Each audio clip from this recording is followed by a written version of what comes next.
Hi, I'm Holy Father Virgil the Doubtful, the Seventh, and this is the Book of Mormon, the Holy Cow Edition. Previously, Laman, Lemuel, Sam, and Nephi leave the wilderness, and they go all the way back to Jerusalem to get the brass plates from the guy Laman, who they try to buy the plates from, and he chases them off into some other part of the wilderness where they hide in a rock somehow. An angel appears and sends them back. If you missed it, you should really go back because it was hilarious.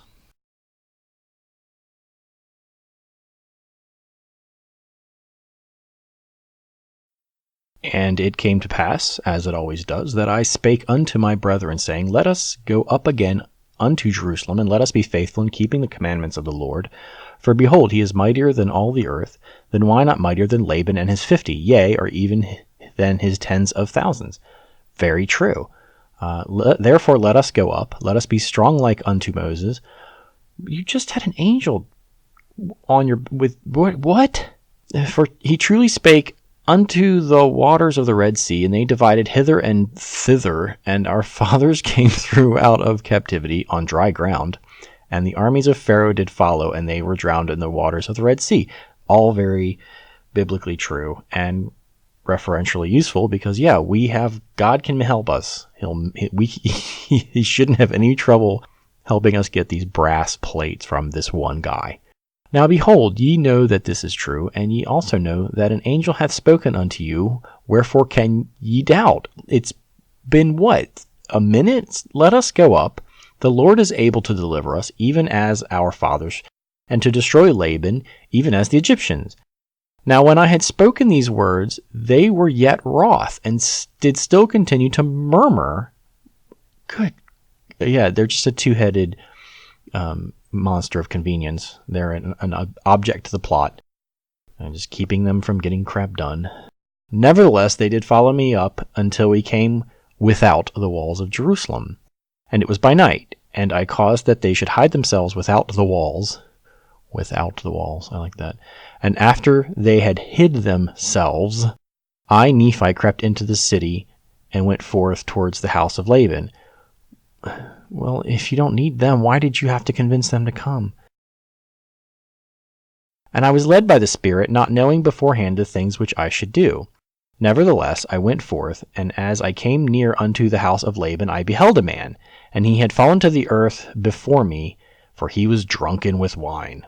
And when I came to him, I found that it was Laban. How convenient. And I beheld his sword, and I drew it forth from the sheath thereof, and the hilt thereof was of pure gold. What? A pure gold sword is a terrible idea. Okay. And the workmanship thereof was exceedingly fine. And I saw that the blade thereof was the most precious steel? Steel. Really? Steel. Okay, so as an aside, wow. Pure gold hilt would be useless, and steel in 600 BCE is essentially impossible. Steel doesn't exist for millennia.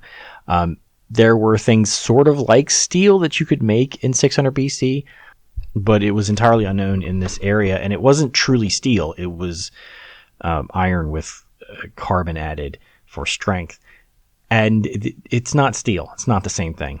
And really, if there was something like steel in 600 BC, this would truly be an astonishingly unique sword.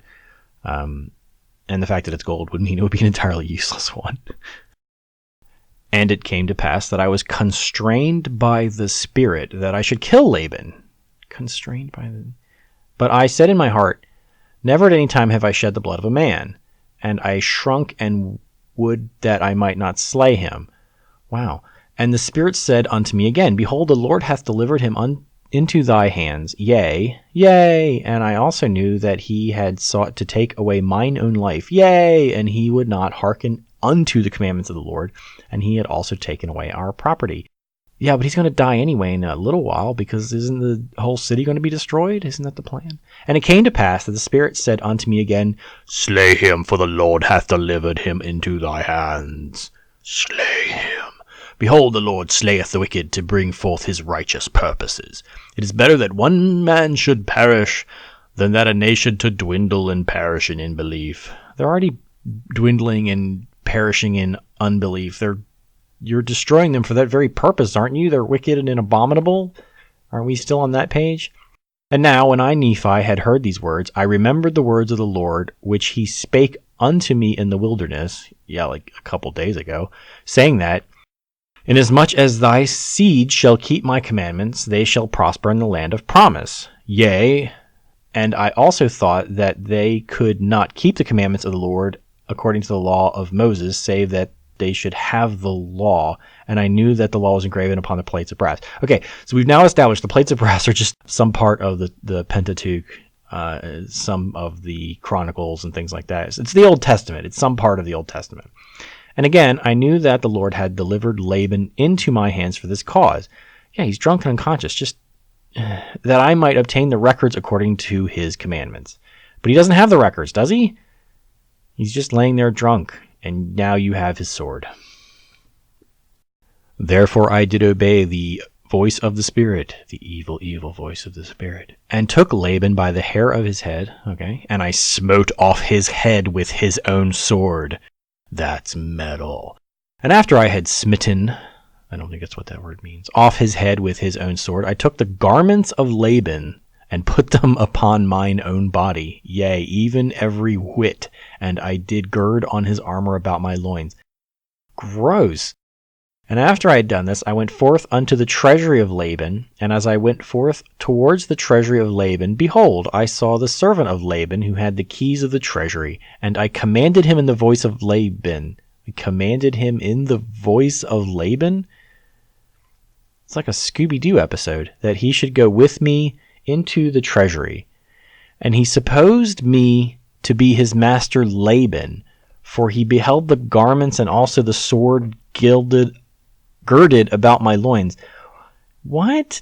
Why would he think you're Laban? Is this some miracle? Is the angel helping you? This is dumb. And he spake unto me concerning the elders of the Jews, he knowing that his master Laban had been out by night amongst them, drinking apparently.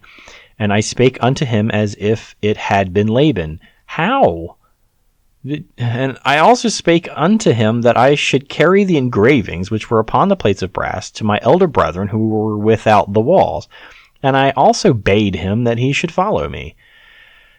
And he, supposing that I spake of the brethren of the church. Okay, so this guard, and he supposing that I spake of the brethren of the church, and that I was truly that Laban whom I had slain. So this guy is thinking that Nephi is Laban, and when Laban says, I'm going to take these engravings to my brethren, he being the guard thinks that Nephi is talking about the Jewish elders who are out partying, who now somehow, for some reason, want these brass plates. And he spake unto me many times concerning the elders of the Jews, as I went forth unto my brethren who were without the walls. And it came to pass that when Laman saw me, he was exceedingly frightened, and also Lemuel and Sam, and they fled from before my presence, for they supposed it was Laban, and that he had slain me, and had sought to take away their lives also. Why? Why do they think this? Do you look like Laban? This is a really weird turn of events. I'm confused.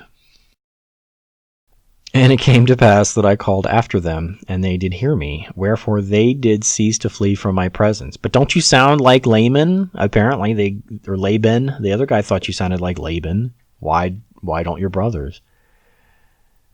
And it came to pass that when the servant of Laban beheld my brethren, he began to tremble, and was about to flee from before me, and return to the city of Jerusalem. And now I, Nephi, being a man large in stature, and also having received much strength of the Lord. Yeah, you've got strength and some Mission Impossible type costume skills. Therefore I did seize upon the servant of Laban, and held him, that he should not flee. And it came to pass that I spake with him, that if he would hearken unto my words, as the Lord liveth and as I live, even so that if he would hearken unto our words, is he hearkening twice? We would spare his life. And I spake unto him, even with an oath, that he need not fear, that he should be a free man like us, if he would go down into the wilderness with us. And I also spake unto him, saying, Surely the Lord hath commanded us to do this thing, and shall we not be diligent in keeping the commandments of the Lord? Therefore, if thou wilt go down into the wilderness to my father, thou shalt have a place with us. And it came to pass that Zoram did take courage in the words which I spake. Now, Zoram was the name of the servant. Thank you for clearing that up. I was confused there for a moment.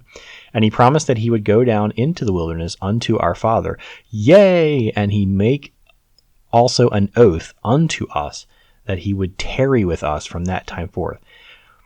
Wow, you converted that dude quick. He's like, sure, I'll go with you guys. I don't care. Let's do this. I'm tired of being a guard for old dead Laban, whose armor you still are wearing. Zoram, I like that. Zoram, it sounds like a sci-fi villain. Now we were desirous that he should tarry with us for this cause, that the Jews might not know concerning our flight into the wilderness, lest they should pursue us and destroy us. And it came to pass that when Zoram made an oath with us, our fears did cease concerning him. You're some trusting people. And it came to pass that we took the plates of brass and the servant of Laban and departed into the wilderness and journeyed unto the tent of our father, which is several days away, 400 kilometers. All right, so that is 1 Nephi 4. That was amazing. There was murder. There was an angel who was egging on the murder. And there was Zoram the plate keeper, the guardian of the plates. He will crush you, puny humans. Okay, that was a weird chapter, and I don't understand how this costuming and convincing works, but apparently Zoram has joined us. I don't remember much more about him, but he's on board, so good. Now we have another guy in the wilderness.